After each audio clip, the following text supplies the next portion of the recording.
What's up, everybody? DRD here, and this is another episode of 500 or Less.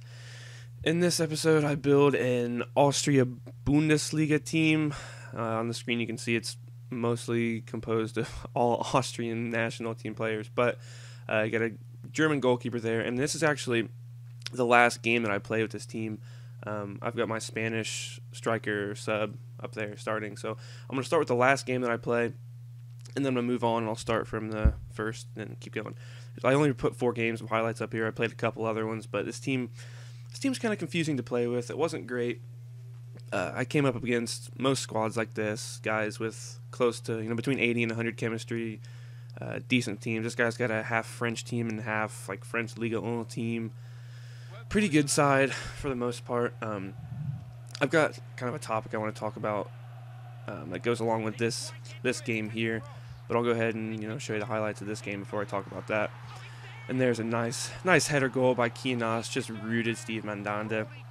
Wrong-footed him, he's going the wrong way, and he just got up and put that ball far post. A nice finish there.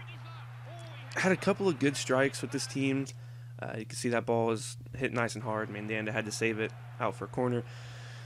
Let's see what's this one. This is another shot. Oh, no, this is what I think is confusing. This happens to me all too often. Is that not a foul? Was that not a foul? I think it was. And then when you keep going, right here, the ref calls a foul for me on what I think is the equivalent of what happened outside the box. I'll be going for a shot, inside or outside the box, doesn't matter. And I think I'll get fouled. The guy kicks my legs out from under me, not getting any ball, and the ref doesn't call it. And it only happens when I'm inside or around the box.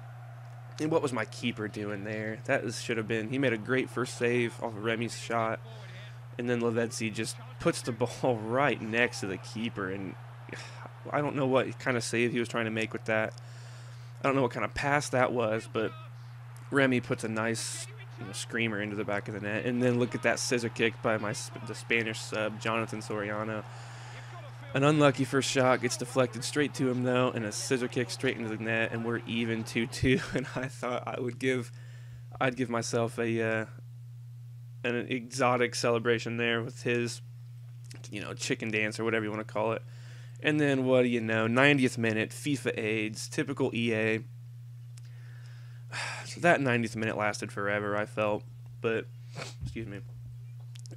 Of course, my keeper makes a great save, but Remy's there just to clean up the mess and just slams it home. 90th minute, he's going to dribble it around the back a little bit, and the ref's going to call it. Now, this is what I want to talk about. After this game, I sent a message to the guy saying, good game, but it's typical EA, 90th minute win. I thought I fought pretty hard in this game. I thought I performed pretty well. I had good shots on target, good amount of possession. It was just an even game overall between the two of us. But after I sent that message to him, the guy sends me a message back saying, you only used that squad, or you built that squad for the handicap. Now, I realized by having that team, bronze and silvers, there's going to be a little bit of a handicap for me because my team is, that much worse than all these good, all rare gold teams and La Liga teams, Bundesliga teams. There's going to be a little bit of an advantage to me. But I don't think, I know for a fact I didn't build it just for the handicap. I'm building these teams. The series is called 500 or Less. I'm building these teams to show you that you can build semi-successful teams with, a really low amount of money. These teams are costing less than, 5,500 coins most times. And it's kind of frustrating when people send you a message saying you only build that for the handicap because, Matt HD Gamer's got a series, Bronze Beasts or Silver Stars. And he's making those teams and showing these players to show you that you don't have to spend thousands of coins. Well, some of his players you do, but you don't have to spend an insane amount of coins for players when they've got so-called hidden gems. I wasn't unlucky. That's karma there for going sweaty. I'll take that. But you don't have to spend a buku amount of bucks just for a decent team. I spent, like I said, 5,500 coins max on this team. And I still managed to win, I think, 2 or 3 games out of the 5 or 6 that I played.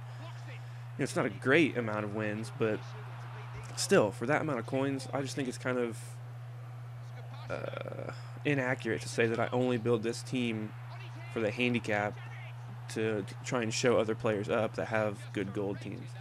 I just, I don't appreciate that. I'm doing this for my viewers, who, however many people are watching this, but I'm trying to show you guys who players you might always overlook in a normal circumstance. You might never look at Kienost, or you might never look at Jabauer, my keeper, or Schaffer, my striker that you'll see in some of these goals. You might never look at that player. You might never want to buy that player. But and then if you watch this video and see some of the goals they score, maybe that'll change your mind. Maybe you'll rethink your decision to overlook him on the trade pile. And so my goal here isn't to just make people feel bad for having a good gold team and getting beat by a gold or a bronze and silver team. It's to try out new players, because what's the point of playing the game if you're not going to experiment with all the players of the game instead of just the gold players? So it's kind of frustrating, but I can understand where he's coming from. And here I don't know why my keeper didn't come out before I had to call him, but I called him too late. Cavani got a nice one touch right over the keeper into the back of the net, and that's actually how this game's going to finish, but I think I show a couple more highlights here. Some nice defending there, I thought. I had my defender in the right spot, right in the middle between Balotelli and I think Pato is his other striker. Forced him to make a shot. So I block it. He gets the rebound. I make another block with that same guy. So this is the last video. You can see that was a pretty even game. Unfortunate I didn't get a better result, but let me know what you guys think of these videos, this series. I'll leave a link to the playlist in the description, but just let me know what you guys think. I'll have another video coming out soon, and I will catch you cats on the flip-flop later.